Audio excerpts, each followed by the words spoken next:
Hello students, today we are going to start our civics portion of social studies, that is chapter 2, prejudices and discrimination. Now let's get started. Social tension is generated by prejudice. समाज में जितनी भी tension है, ठीक है, वो कैसे उत्पन्न होते हैं? बाय प्रेजुडाइज, प्रेजुडाइज की वजह से, डिस्क्रिमिनेशन की वजह से एंड इनइक्वालिटी और इनइक्वालिटी की वजह से। नाउ अब ये प्रेजुडाइज, डिस्क्रिमिनेशन, इनइक्वालिटी होती क्या है, वो one by one topic wise हम पढ़ेंगे। They pose a serious threat to national unity. ये हमारी सामाजिक एकता, नेशनल यूनिटी पे बहुत ही बुरा असर डालते हैं, ठीक है। ये बहुत बड़े कह सकते हैं थ्रेट है, खतरा है हमारी नेशनल यूनिटी के लिए। Prejudice means Beas. प्रेजुडाइज का मतलब होता है पक्षपात and discrimination means the act of making difference. और डिस्क्रिमिनेशन का मतलब होता है भेदभाव करना। The prejudices causes violence. और प्रेजुडाइसेस की वजह से वायलेंस क्रिएट होता है, पक्षपात की वजह से क्या होता है, वायलेंस क्रिएट होता है। Now coming to prejudice, the meaning of prejudice is judging someone or having an idea. जो मतलब होता है प्रेजुडाइज का, ठीक है, वो ये होता है कि हम किसी को जज करते हैं, that means judging someone, or having an idea, या फिर कोई आइडिया सोचते हैं about them before you actually know anything about them. और हम अपने से ही अनुमान लगा लेते हैं बिना उस पर्टिकुलर पर्सन या थिंग को जाने हुए, ठीक है, अपने से ही जज करने लग जाते हैं। यही है प्रेजुडाइज। इन अदर वर्ड्स, दूसरे शब्दों में कहें तो प्रेजुडाइज इज एन एंटीपैथी और नेगेटिव फीलिंग। प्रेजुडाइज क्या है, एंटीपैथी है, या फिर कह सकते हैं नकारात्मक फीलिंग है अबाउट अ पर्सन, किसी पर्टिकुलर पर्सन के लिए, ठीक है, व्यक्ति के लिए, और ग्रुप, या फिर ग्रुप के लिए, किसी पर्सन के, ठीक है, ग्रुप के लिए। Simply because the person belong to a specific region. सिर्फ इसलिए कि वो पर्टिकुलर पर्सन, वो व्यक्ति किसी स्पेसिफिक रिलीजन को बिलोंग करता है, किसी धर्म से संबंधित है, रेस या फिर कलर के बेसिस में, ठीक है, नेशनली और अनदर ग्रुप, चाहे वो नेशन में हो चाहे फिर दूसरे ग्रुप में हो। It can also mean having an opinion about something. इसका मतलब ये भी हो सकता है कि किसी के लिए कोई ओपिनियन रखना, कोई धारणा रखनी है without knowing anything about it, जबकि हमें कुछ पता ही ना हो उसके बारे में। For example, if we think India is a good country, जैसे कि एग्जाम्पल ले लेंगे कि हम सोचते हैं कि इंडिया अच्छी कंट्री है, बहुत अच्छी कंट्री है, and other countries are not important, और दूसरी कंट्री ज़रूरी ही नहीं है, ठीक है, उनका कोई मतलब ही नहीं है। On judging this other countries are negative. और अगर हम देखें इस पर्टिकुलर सेंटेंस में, तो क्या जजिंग कर रहे हैं हम कि दूसरी कंट्री क्या है, नेगेटिव है, उनके एस्पेक्ट्स नेगेटिव हैं। सो प्रेजुडाइज इज प्री जजिंग। इसीलिए प्रेजुडाइज का क्या मतलब होता है, प्री जजिंग, अपने से ही, पहले से ही उसके बारे में धारणा बना लेना। Now coming to discrimination. Discrimination क्या होता है? On the basis of prejudices means पक्षपात के बेसिस पे अगर देखें, व्हेन सम पीपल और ग्रुप इज ट्रीटेड अनफेवरेबली, जब कुछ किसी व्यक्ति को अगर, या फिर कह सकते हैं एक ग्रुप को, लोगों का एक ग्रुप है, उन्हें ट्रीट किया जाए unfavourably and they are discriminated sometime, और कभी कभी उनके साथ भेदभाव किया जाता है। दिस अनफेवरेबल ट्रीटमेंट, यही भेदभाव वाली जो ट्रीटमेंट होती है ना, भेदभाव वाला जो कह सकते हैं धारणा होती है, कैन बी अगेंस्ट लॉ। ये कानून के तौर से देखें तो ये गलत है, ठीक है।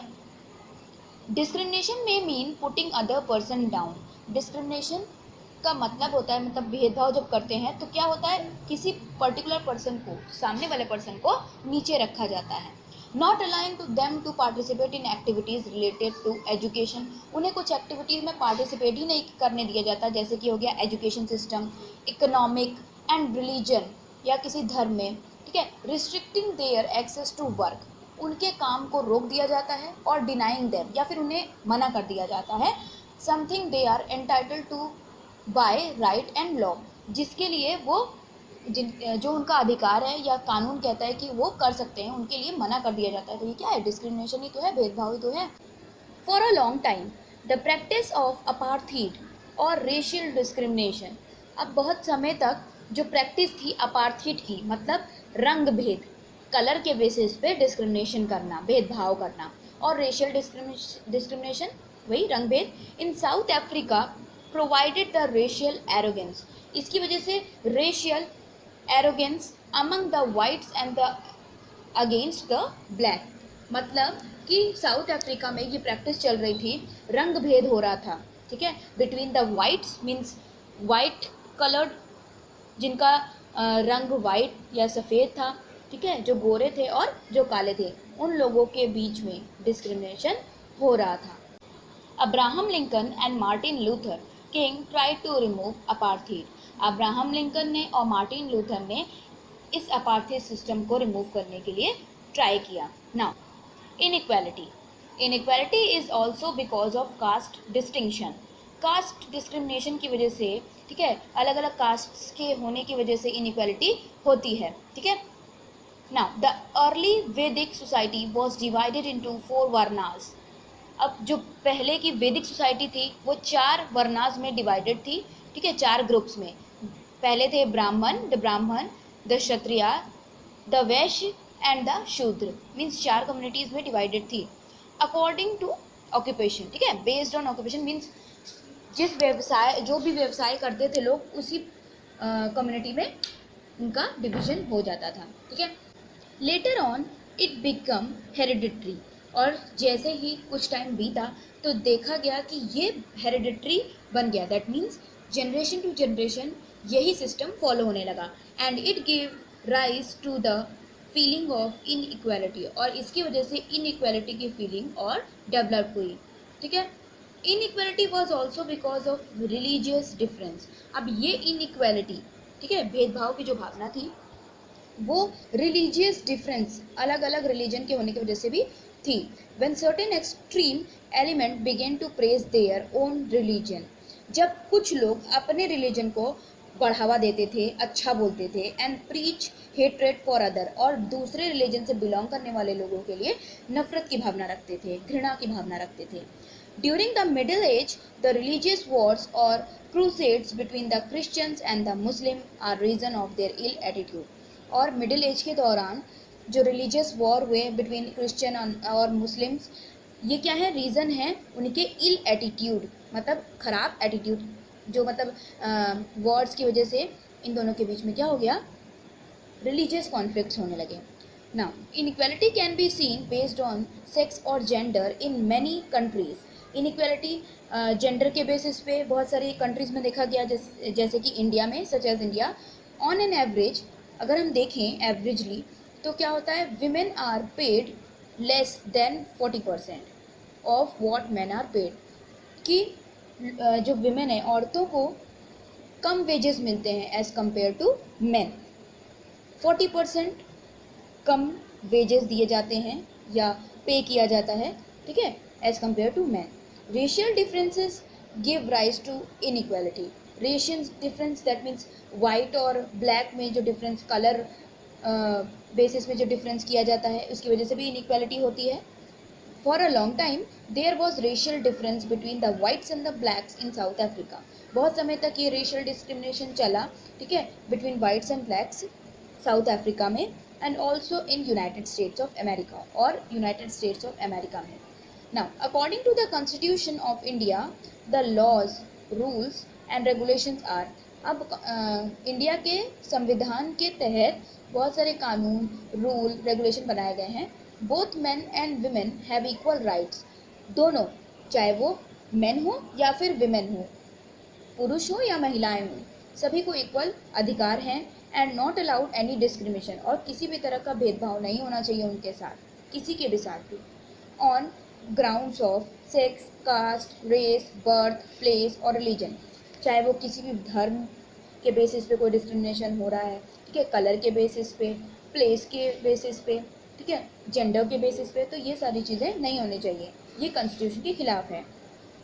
The constitution empowers the state to practice protective discrimination for historically disadvantaged group of the population categories for protective discrimination in the Indian Constitution are as follows।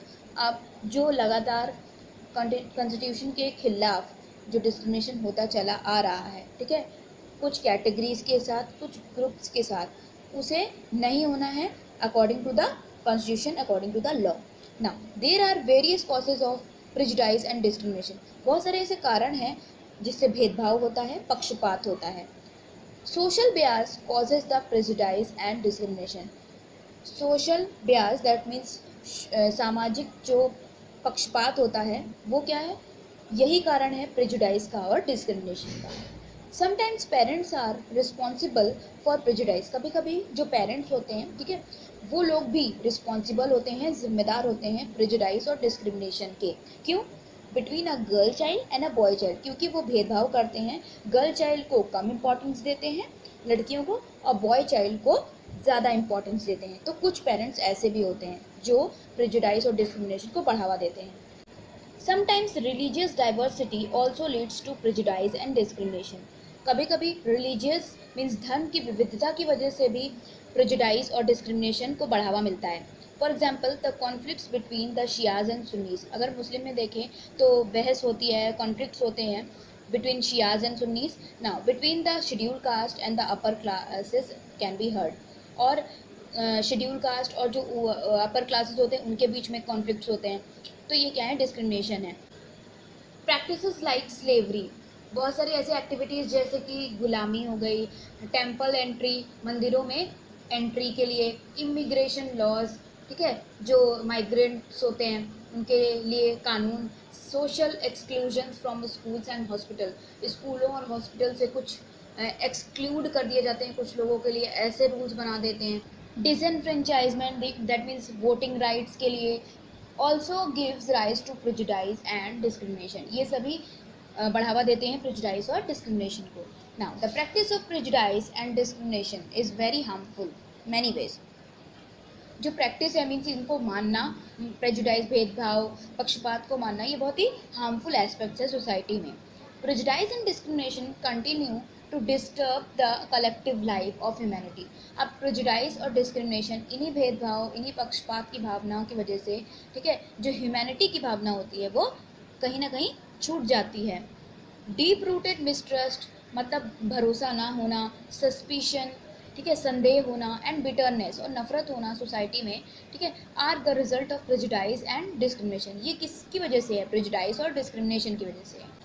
The different types of caste inequality, अलग अलग तरीके के caste inequality that means caste based inequality, religion inequality that means धर्म के basis में जो inequality होती है, race inequality that means colour के बेसिस पे जो इनइक्वालिटी डिस्क्रिमिनेशन होता है, and gender inequality means female या मेल में जो भी डिफरेंसेस होते हैं, ये इनइक्वालिटी लीड्स टू डिस्क्रिमिनेशन। इसी वजह से क्या होता है? डिस्क्रिमिनेशन होता है। Now constitutional provisions in India, there are some provisions in our constitution. कुछ ऐसे प्रोविजन है हमारे कॉन्स्टिट्यूशन में अगेंस्ट डिस्क्रिमिनेशन एंड इनइक्वालिटी। किसके खिलाफ? डिस्क्रिमिनेशन के खिलाफ, भेदभाव के खिलाफ, ठीक है, and inequality. Now fundamental rights, fundamental rights क्या होते हैं? टू रिमूव डिस्क्रिमिनेशन, भेदभाव को हटाने के लिए from the society, the constitution of our Republic deals with 6 fundamental rights. तो हमारे कॉन्स्टिट्यूशन में 6 फंडामेंटल राइट्स हैं, ठीक है। इट कंटेन्स पावरफुल प्रोविजन, इसमें पावरफुल प्रोविजन होते हैं टू फाइट डिस्क्रिमिनेशन, जिससे कि डिस्क्रिमिनेशन से, भेदभाव से लड़ा जा सके। Nothing in the constitutional provision shall discriminate against any citizen. किसी भी तरह का जितने भी कॉन्स्टिट्यूशनल प्रोविजन है उसमें किसी भी तरह का भेदभाव नहीं होना चाहिए किसी भी सिटीजन के साथ। ओनली बेस्ड ऑन रिलीजन, और ये भेदभाव के किस बेसिस पे होते हैं? रिलीजन के बेसिस पे, कलर के बेसिस पे, सेक्स और बर्थ प्लेस, जेंडर के बेसिस पे या बर्थ प्लेस के बेसिस पे जो डिस्क्रिमिनेशन होता है। Wells, tanks, bathing gardens, roads and places of public resorts which are maintained by the state funds are dedicated to the use of general public। अब जैसे कि कुएं हैं, ठीक है, टंकियां हैं, बाथिंग घाट्स हैं, रोड्स हैं, और जितनी भी ऐसी पब्लिक प्लेसेस हैं, वो पब्लिक प्लेसेस क्यों हैं? क्योंकि उसमें स्टेट फंड मीन्स स्टेट के द्वारा फंडिंग की गई है ना, तो इसलिए इस्टेब्लिश हैं। तो ये जनरल पब्लिक के लिए ही डेडिकेटेड है, सभी के लिए है, किसी पर्टिकुलर ग्रुप के लिए नहीं है, सभी के लिए है। All citizens have equal opportunity to get employment, सभी सिटीजन्स को सभी नागरिकों को ये अधिकार है, इक्वल राइट है, जिससे कि वो एम्प्लॉयमेंट ले सके, कहीं पे भी काम कर सके in any office of the state. Nothing in the constitutional provision shall prevent the state. Constitutional provision कभी भी स्टेट को नहीं रोकती है from making any provision for the reservation, किसी भी तरह के रिजर्वेशन के लिए या प्रमोशन के लिए टू द बैकवर्ड क्लासेस। ठीक है। The practice of untouchability in any form is denied. जो अनटचेबिलिटी दैट मीन्स छुआछूत जो है, ठीक है, वो हमेशा अकॉर्डिंग टू लॉ गलत है। It is punishable in the accordance with law, ये दंडनीय है। Now trafficking in human being as beggar, मतलब किसी भी ह्यूमन बींग को फोर्सफुली पकड़ लेना और उसको भिखारी बनने के लिए कहना, या फिर दूसरे फॉर्म्स और other forms of force labour या दूसरे तरीके से मजदूरी कराना आर नॉट अलाउड, ये सब अलाउड नहीं है। And also shall be an offence punishable in the accordance with law, और कानून के तहत ये सब दंडनीय है। ठीक है, इससे इन्हें क्या सज़ा मिल सकती है। The state shall make an endeavor to secure for the citizens a uniform civil code throughout the territory of India. State के पास ये राइट होता है कि वो सिटीजन्स के लिए, नागरिकों के लिए कोई उनके हित के लिए रूल्स रेगुलेशन मेंटेन कर सकते हैं। The state shell provide education and economic facilities. अब स्टेट क्या करते हैं, एजुकेशन फैसिलिटीज़ या फिर इकोनॉमिक फैसिलिटीज़, ठीक है, to the weaker section, employment facilities कह सकते हैं, वीकर सेक्शन को देते हैं of the society, particular to the schedule caste, और पर्टिकुलरली शेड्यूल कास्ट को और शेड्यूल ट्राइब्स को, ठीक है, बैकवर्ड क्लासेस को। The state shall improve public health. State क्या करते हैं, पब्लिक हेल्थ को मेंटेन करते हैं, इम्प्रूव करते हैं लेवल ऑफ न्यूट्रिशन, और न्यूट्रिशनल लेवल को कि सभी को एक भरपूर मात्रा में डाइट मिले, and standard of living of its people, और उस पर्टिकुलर स्टेट के जितने भी लोग हैं उनकी स्टैंडर्ड ऑफ लिविंग इंक्रीज हो। फंडामेंटल ड्यूटीज़, जैसे सभी नागरिकों के पास अधिकार होते हैं, फंडामेंटल राइट्स होते हैं, उसी तरह सभी सिटीजन्स के कुछ कह सकते हैं जिम्मेदारियां भी होती हैं जिन्हें फंडामेंटल ड्यूटीज़ कहा गया है। ठीक है। ना it shall be the duty of every citizen of India. अब ये सारे जो एस्पेक्ट्स हैं ये सभी के जिम्मेदारियां हैं जितने भी सिटीजन हैं इंडिया के। First is to respect the national flag. सभी की जिम्मेदारी होती है कि वो नेशनल फ्लैग, ठीक है, हमारे राष्ट्रीय ध्वज को सम्मान दे, एंड द नेशनल एंथम, और हमारे राष्ट्रीय गीत को भी। ना to protect and improve the national environment. अब जिस पर्यावरण में हम रहते हैं उसको प्रोटेक्ट करके रखना चाहिए और उसको इम्प्रूव करने की कोशिश करना चाहिए। और नेचुरल रिसोर्सेज, और जो नेचुरल रिसोर्सेज हैं, ठीक है, लाइक फॉरेस्ट जैसे कि जंगल, लेक्स झीलें, रिवर नदियाँ, एंड वाइल्ड लाइफ, और जंगल में रहने वाले पशु पक्षी, तो इन सबको संरक्षण करना चाहिए। Now to safeguard public property. अब जिस पब्लिक प्रॉपर्टी हमें मिली है तो उस पब्लिक प्रॉपर्टी को सेफ रखना चाहिए। एंड टू रिजेक्ट वायलेंस, और किसी भी तरह की हिंसा को बढ़ावा नहीं देना चाहिए। To get free compulsory education, सभी की जिम्मेदारी होती है कि शिक्षा ग्रहण करना ही चाहिए। There are special provisions relating to certain classes. कुछ स्पेशल प्रोविजन है कुछ सर्टेन क्लासेस के लिए, ठीक है, particularly schedule caste and schedule tribes to services and post. सिर्फ बेसिकली कह सकते हैं शेड्यूल कास्ट या शेड्यूल ट्राइब से बिलोंग करने वाले लोगों के लिए सर्विसेज में या पर्टिकुलर पोस्ट में, ठीक है, एम्प्लॉयमेंट में। All children must be prepared to live and work harmoniously and productively with various races and cultural groups। अब सभी बच्चों को तैयार रहना चाहिए अच्छी तरीके से अपनी सोसाइटी के साथ रहने के लिए, ठीक है, और प्रोडक्टिवली अच्छे से एजुकेशन सिस्टम गेन करना चाहिए, जिससे कि वो अलग अलग तरीके के सोसाइटियल डिसऑर्डर से भी लड़ सकें, ठीक है, और कह सकते हैं ह्यूमैनिटी के साथ रह सकें और अपने राइट्स और अपने ड्यूटीज़ को अच्छी तरीके से समझते हुए काम करें।